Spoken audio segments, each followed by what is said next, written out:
Em nome do Pai, do Filho e do Espírito Santo. Amém. Querido irmão, querida irmã, vamos continuando com o nosso estudo sobre a Sagrada Escritura e nós podemos notar, dentre os 73 livros que nossa Bíblia Católica é composta, nós vemos todo um processo histórico para que essa Bíblia fosse compilada, de fato, como ela contém hoje, todos esses livros. Nós vemos as diversas traduções que aconteceram, não só no período cristão, mas já no período judaico. E desde todo o processo de escrita, dos primeiros escritos, da compilação desses escritos, que aconteceu quando o povo judeu estava começando a ter em mente a ideia de que realmente era um povo. Então aí se começou a escrever de fato, não que já não se tivesse na tradição, e que se tivesse também alguns escritos, mas se começou a compilar de uma maneira um pouco mais ordenada todos esses escritos,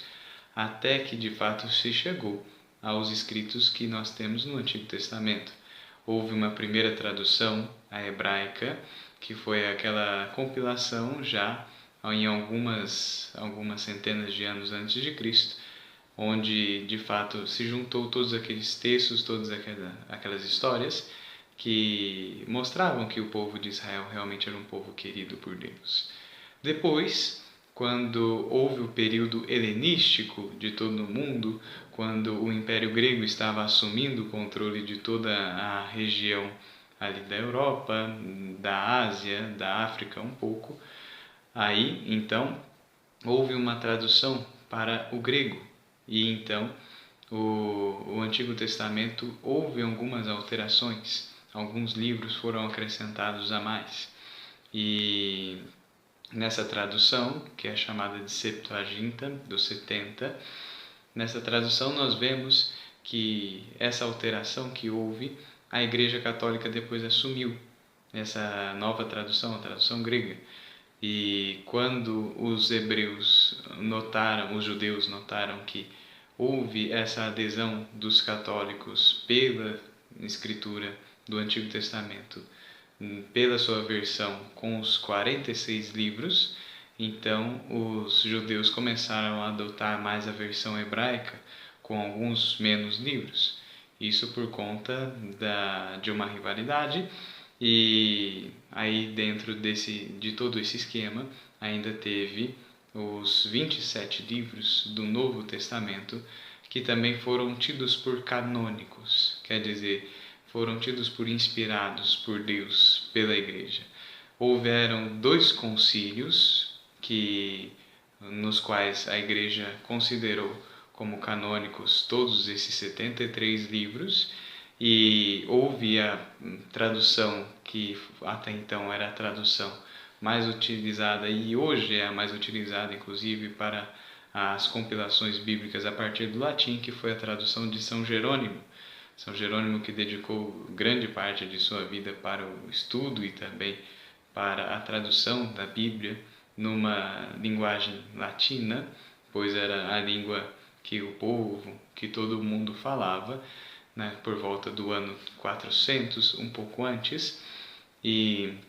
já nessa tradução nós vemos essa grande organização de São Jerônimo de colocar todos esses 73 livros. Quando nós olhamos a Bíblia, talvez nós pensemos que a Bíblia tenha caído do céu de paraquedas, com zíper e tudo, como vai dizer algum outro padre por aí.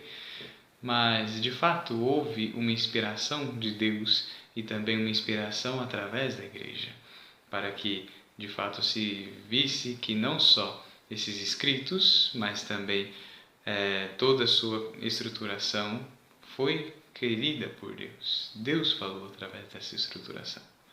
Por isso, nós vemos, inclusive, os textos dos nossos irmãos protestantes não contêm esses livros do Antigo Testamento que foram negados pelos judeus, porque quando houve a reforma de Lutero, Lutero adotou a outra tradução, a tradução hebraica, e então ele cortou alguns livros, mas ainda assim os livros do Novo Testamento são iguais. Então, uma Bíblia de origem evangélica vai conter menos livros por causa disso, E apesar disso, os documentos da igreja inclusive pedem para que se busque fazer tradução bíblica, melhor dizendo, conjunta entre os cristãos, para que se possa de fato se viver essa unidade, dado que partimos do mesmo Cristo. E toda essa estruturação bíblica, histórica, passou por grandes dificuldades. Não temos uma Bíblia que narrou 2000 anos, mas também temos uma Bíblia que passou por 2000 anos ou mais ainda, entre reestruturações, cópias feitas à mão inclusive, e quanto carinho de tantas pessoas de ter copiado tudo nos mínimos detalhes para que tudo isso chegasse a nós.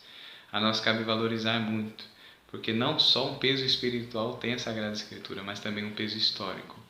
E esse peso histórico que nos deve iluminar para que nós possamos de fato também assumir a nossa história à luz do mistério de Deus, assim como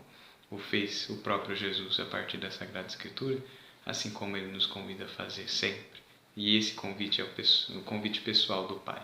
para que cada um de nós possa se aprofundar cada vez mais dentro desse grande mistério histórico, mas também salvífico de Cristo. Glória ao Pai, ao Filho e ao Espírito Santo, como era no princípio, agora e sempre.